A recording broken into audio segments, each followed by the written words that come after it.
Hello everyone, मैं Kundan Singh टीवीएल coaching के मेरे इस यूट्यूब चैनल पर आपका बहुत बहुत स्वागत है। जैसा कि आप जानते हैं, हम क्लास 12th बायोलॉजी का सेशन चला रहे हैं, जिसमें लगातार हम चैप्टर 1 और चैप्टर 2 को कंप्लीट कर दिए हैं। ये जो है चैप्टर 3 का दूसरा वीडियो है, जिसका नाम है मानव जनन।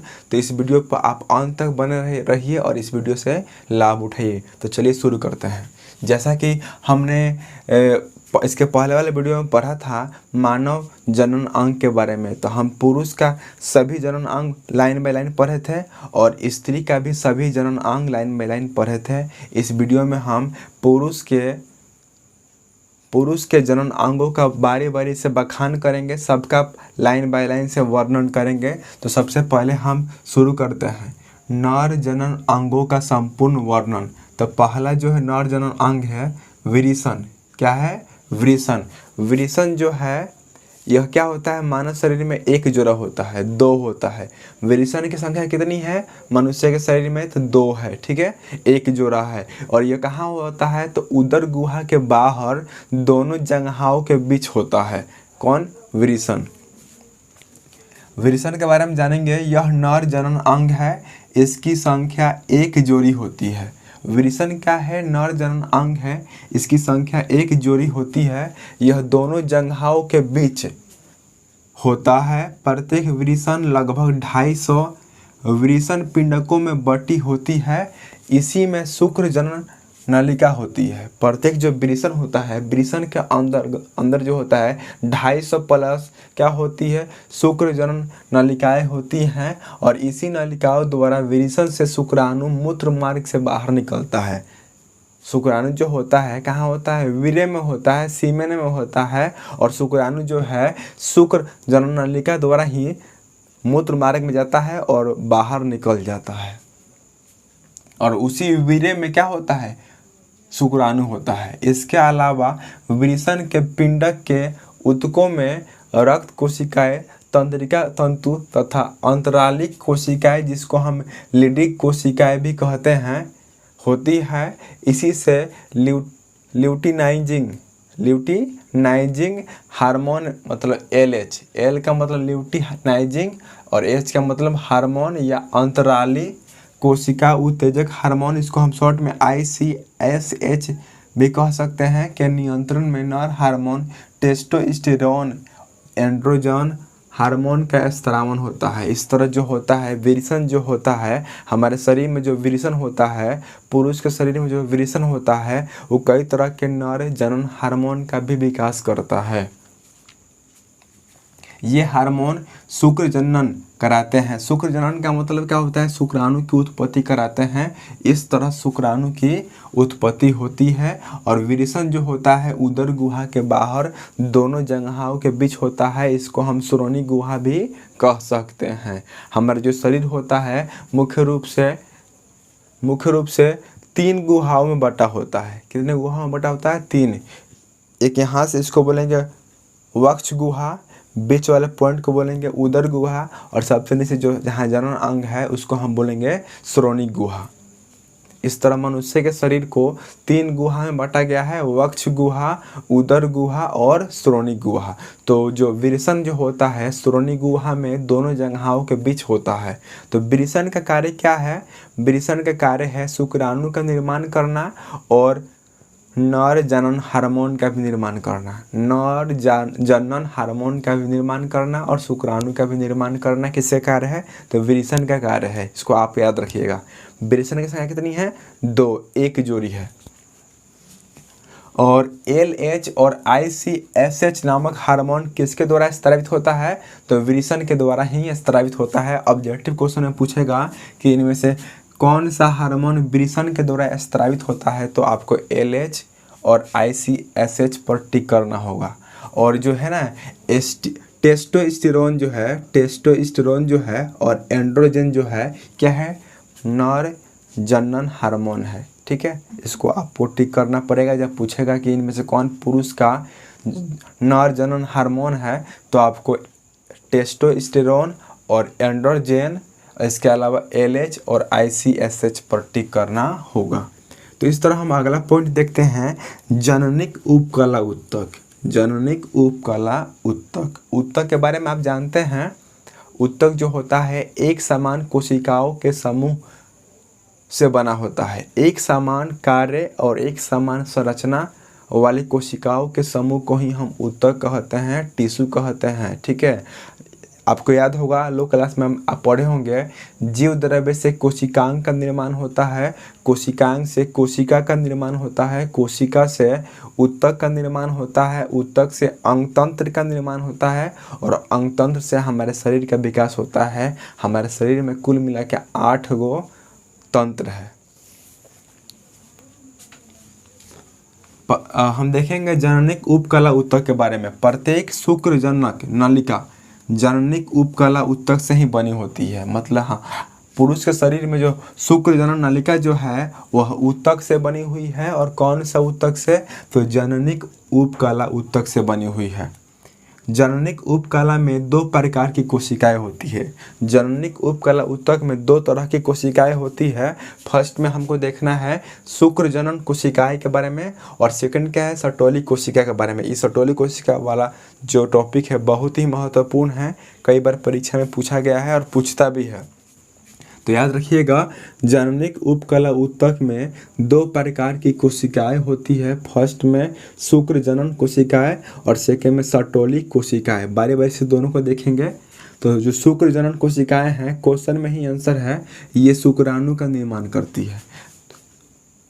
जननिक उपकला उत्तक की वैसी कोशिकाएं जो शुक्राणु का निर्माण करती हैं उसे हम शुक्र जनन कोशिका कहते हैं। ठीक है, आपको याद रखना पड़ेगा। सटोली कोशिका जो बहुत ही महत्वपूर्ण है, ये शुक्राणु को सहारा प्रदान करती है और इन्हें हम नर्स कोशिका भी कहते हैं। याद रखिएगा, सटोली कोशिका को हम नर्स कोशिका भी कहते हैं और यही कोशिका जो है शुक्राणु को सहारा प्रदान करती है। ये क्वेश्चन सब्जेक्टिव में तो बहुत कम ही आते हैं, लेकिन ऑब्जेक्टिव में हर साल पूछे जाते हैं। इसको आप ध्यान से देखिएगा।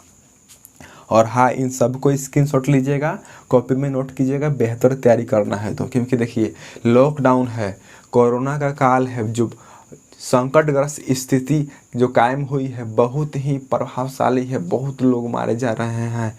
इस स्थिति में आपको पढ़ाई जारी रखना पड़ेगा।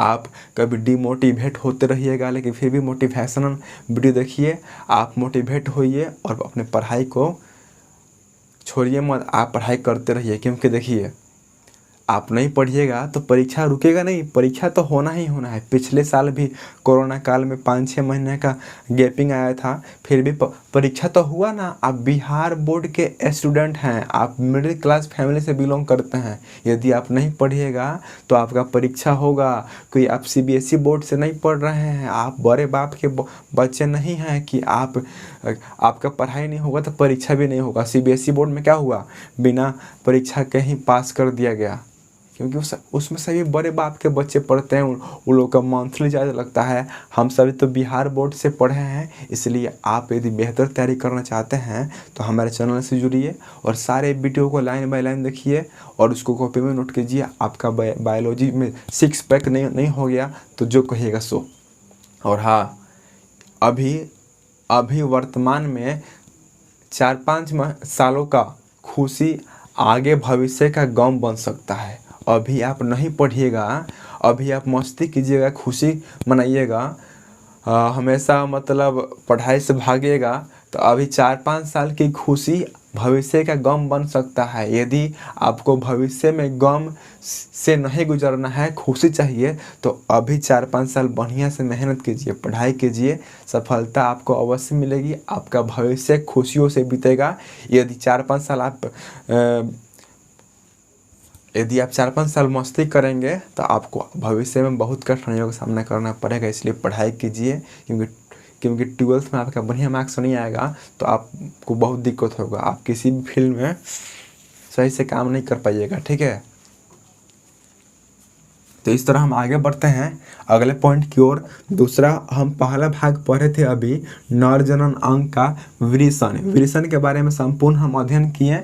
विरेचन का कार्य भी हमने आपको बताया कि विरेचन का कार्य क्या है, शुक्राणु का निर्माण करना और नर जनन हार्मोन का भी निर्माण करना। और यहाँ पे आप विरेचन का चित्र देख सकते हैं, कुछ इसी तरह चित्र होता है विरेचन को।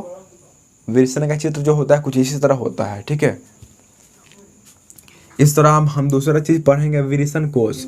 विरेचन कोश क्या है? तो विरेचन के ऊपर की थैली है, विरेचन के ऊपर की रोम युक्त थैली है, याद रखिएगा। विरेचन के ऊपर के रोम युक्त थैली को हम क्या बोलते हैं? विरेचन कोश कहते हैं। एक तरह से देखा जाए ना तो विरेचन कोश जो है ना विरेचन का कवर है। क्या है? कवर है। यह विरेचन के ऊपरी त्वचा है। विरेचन कोश क्या है? तो विरेचन की ऊपरी त्वचा है जो विरेचन की सुरक्षा करता है। इसका तापमान शरीर के तापमान से 2 से 3 डिग्री सेल्सियस कम होता है। सामान्य मनुष्य का तापमान कितना होता है?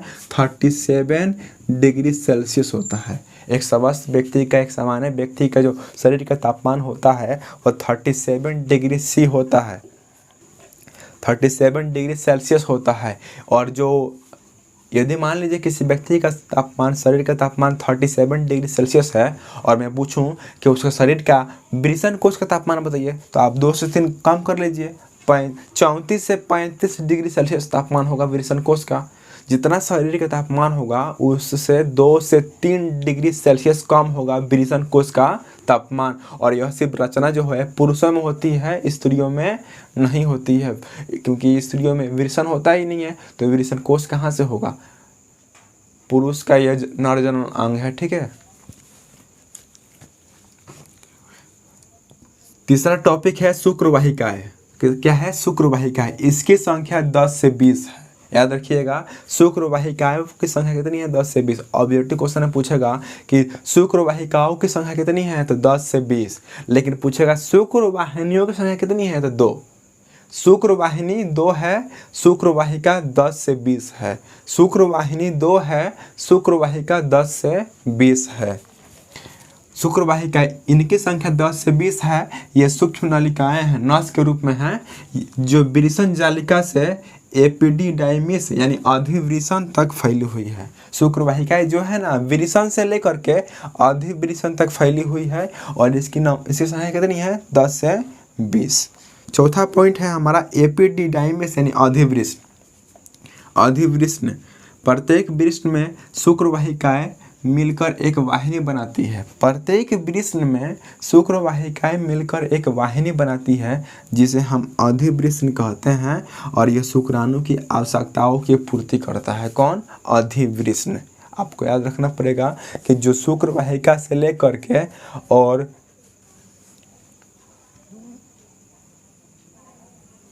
जो प्रत्येक वृषण में शुक्रवाहिकाएं जो है, शुक्रवाहिकाओं के मिलने से एक बड़ी सी वाहिनी का निर्माण होता है, उसे ही हम अधिवृषण कहते हैं, ठीक है। 5वां भाग है शुक्रवाहिनी। शुक्रवाहिनी की संख्या कितनी है? 2 है, एक जोड़ा है। प्रत्येक अधिवृषण से लगभग 30 cm लंबी सीधी नलिका निकलती है जिसे हम शुक्रवाहिनी कहते हैं। अब देखिए, अधिवृषण से एक पतली नस के रूप में नली निकलती है जिसकी लंबाई है 30 सेंटीमीटर और उसे ही हम क्या बोलते हैं? शुक्रवाहिनी कहते हैं। और अगला पॉइंट है शुक्राशय। शुक्र प्लस आशय, यह पुरुष में एक जोड़ी मांसल रचना है। शुक्राशय जो है पुरुष में एक जोड़ी मांसल रचना है जो मूत्राशय तथा मलाशय के बीच स्थित है। मूत्राशय का मतलब जहाँ पे मूत्र इकट्ठा होता है, मूत्र प्लस आशय यानी मूत्र का ठिकाना। उसी तरह मलाशय, मल प्लस आशय, मल का ठिकाना। तो जहाँ मूत्र रहता है और जहाँ मल रहता है, जहाँ मूत्र रहता है उसको हम मूत्राशय कहते हैं, जहाँ मल रहता है उसे हम मलाशय कहते हैं। और मूत्राशय और मलाशय के बीच में एक रचना स्थित होती है जिसकी संख्या 2 होती है, उसे ही हम क्या बोलते हैं? शुक्राशय बोलते हैं। यह पुरुष में एक जोड़ी मांसल रचना है जो मूत्राशय तथा मलाशय के बीच स्थित है। यह वीर्य के अधिकांश भाग का निर्माण करती है। याद रखिएगा, शुक्राशय जो है वीर्य का अधिकांश भाग का निर्माण करती है। और वीर्य जो होता है इस स्त्रियों में नहीं होता है, सिर्फ पुरुषों में होता है। और इसी वीर्य में ना शुक्राणु होता है। यह गाढ़ा सफ़ेद रंग का एक तरल पदार्थ है जिसको हम बहुत ही कम तापमान पर रखते हैं, ठीक है। और यही जो है शुक्राशय जो है यह वीर्य के अधिकांश भाग की रचना करती है। यह शुक्राणुओं को पोषण तथा संरक्षण करता है। जो वीर्य में जो शुक्राणु होते हैं उन शुक्राणुओं को पोषण कौन कराता है, तो शुक्राशय। और उनकी सहायता कौन करता है, सहारा कौन प्रदान करता है, तो शुक्राशय है। इस तरह हम 6 पॉइंट का अध्ययन कर लिए। 7वां पॉइंट है स्खलन वाहिनी। यह भी जो है नर जनन अंग का ही एक भाग है जिसका नाम है स्खलन वाहिनी। यह रचना मूत्र जनन नलिका का निर्माण करती है।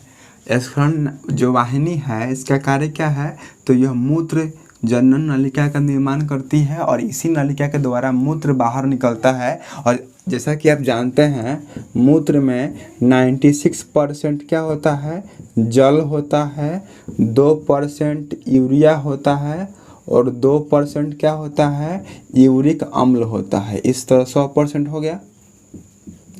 मूत्र में 96% जल होता है, 2% यूरिया होती है और 2% यूरिक अम्ल होता है और इसी नलिका के द्वारा मूत्र बाहर निकलता है। 8वां पॉइंट है मूत्र मार्ग। मार्ग का मतलब होता है रास्ता। तो मूत्र मार्ग का मतलब क्या, तो वैसी नली जिसके द्वारा मूत्र बाहर निकलता है।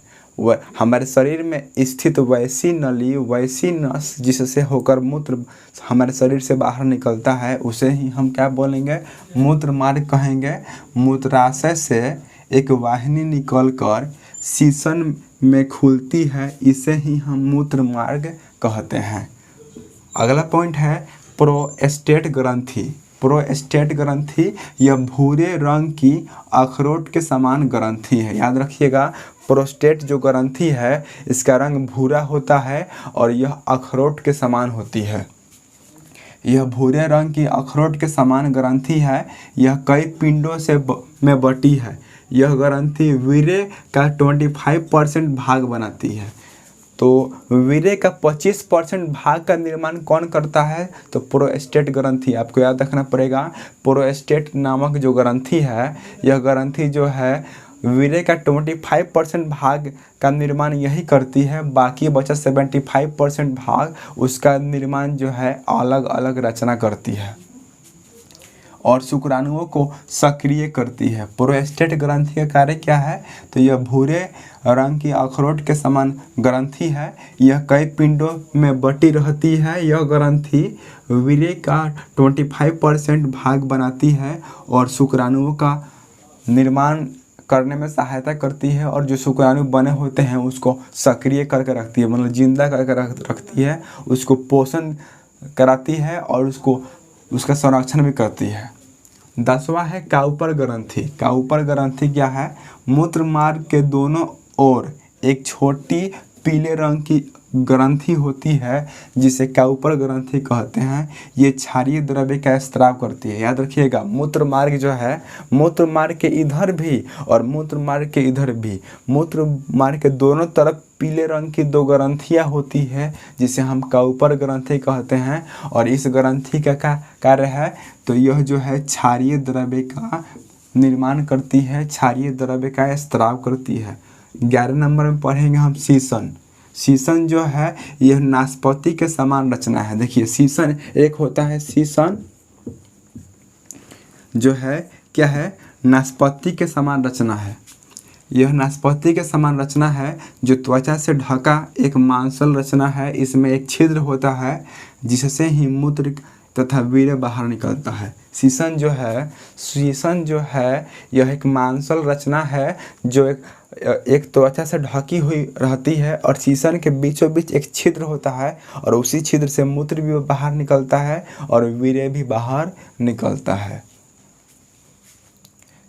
अब जिस तरह शीशन से वीर्य निकलता है, मूत्र के बारे में तो हमने जाना कि मूत्र में 96% जल होता है, 2% यूरिया होता है, 2% यूरिक अम्ल होता है। इस तरह अब हम वीर्य के बारे में जानेंगे कि वीर्य आखिर है क्या, सीमेन क्या है। देखिए मैथुन के समय शीशन में मौजूद मूत्र मार्ग से सफ़ेद गाढ़ा द्रव्य जो निकलता है, जो चिपचिपा होता है, मैथुन के समय शीशन में मौजूद मूत्र मार्ग से सफ़ेद गाढ़ा द्रव्य निकलता है जो कि चिपचिपा होता है, उसे ही हम वीर्य कहते हैं। और वीर्य में कुल वजन का 10% शुक्राणु होते हैं। जैसे वीर्य में 10% क्या होंगे, शुक्राणु होंगे, 10% क्या होंगे, शुक्राणु होंगे, तो 90% जो होगा अदर चीज़ होगा। इसे इसमें बहुत तरह तरह का चीज़ होगा। तो इस तरह हम शॉर्ट में अब जानेंगे नर जनन अंगों के कार्य, जो कि ऑब्जेक्टिव क्वेश्चन में पूछा जा सकता है, तो इसको आप ध्यान से देखिए। विरेचन का कार्य क्या है, तो शुक्राणु का निर्माण करना और नर हार्मोन का भी निर्माण करना है। याद रखिएगा, विरेचन का कार्य क्या है, शुक्राणु का निर्माण करना और नर हार्मोन का भी निर्माण करना। और मनुष्य के शरीर में एक जोड़ा यानी 2 विरेचन होता है, और उदर गुहा से बाहर श्रोणि गुहा में विरेचन होता है, और किस थैलीनुमा रचना में होता है, तो विरेचन कोष। मतलब आप ध्यान से सुनिए, ऑब्जेक्टिव क्वेश्चन कैसे भी घुमा फिरा के पूछ सकता है। अगला है अधिविरेचन। अधिविरेचन का कार्य क्या है, तो यह शुक्राणु को भंडारित करता है और शुक्राणु को एडल्ट भी करता है। एडल्ट का मतलब क्या, परिपक्व करता है, मतलब शुक्राणु को व्यस्त करता है और शुक्राणु को सक्रिय भी बनाता है। अधिविरेचन का कार्य क्या है, शुक्राणु को भंडारित करना, शुक्राणु को एडल्ट करना और शुक्राणु को सक्रिय करना। एडल्ट का मतलब होता है युवा अवस्था में लाना, मतलब परिपक्व करना, यानी पूर्ण रूप से विकसित करना। तीसरा है शुक्रवाहिका कार्य। शुक्रवाहिका अधिविरेचन को शुक्राशय से जोड़ती है और शुक्राणु को आगे भेजती है। अधिविरेचन का कार्य हम देख लिए, और शुक्रवाहिका का कार्य क्या होता है, तो यह अधिविरेचन को शुक्राशय से जोड़ती है। यह जो है शुक्राशय जो है, शुक्रवाशय जो है ना, शुक्रवाहिका जो है शुक्रवाहिका यह अधिविरेचन और शुक्राशय को जोड़ती है और प्लस में शुक्राणु को आगे भेजती है। चौथा है शुक्राशय। यह चिपचिपा पदार्थ यानी वीर्य का निर्माण करती है। शुक्राशय जो है वीर्य का निर्माण करती है। आपको याद रखना होगा, प्रोस्टेट ग्रंथि जो है यह वीर्य के इसी के द्वारा गंध आता है। वीर्य में जो गंध है, वीर्य में जो महक होता है, गंध होता है, वह प्रोस्टेट ग्रंथि के द्वारा ही होता है। और लास्ट है शीशन। यह मूत्र का और वीर्य का बहाव करती है। यानी शीशन जो है, शीशन के बीचों बीच एक जो छिद्र जो है, वह छिद्र जो है वीर्य को भी बाहर निकालता है और मूत्र को भी बाहर निकालता है। इस तरह आप चाहते हैं कि क्लास 12 बायोलॉजी चैप्टर 3 मानव जनन का तीसरा वीडियो देखना चाहते हैं तो कमेंट बॉक्स में कमेंट कीजिए। हम जल्दी ही आपके लिए तीसरा वीडियो लाएंगे। तब तक के लिए नमस्कार, जय हिंद, जय भारत।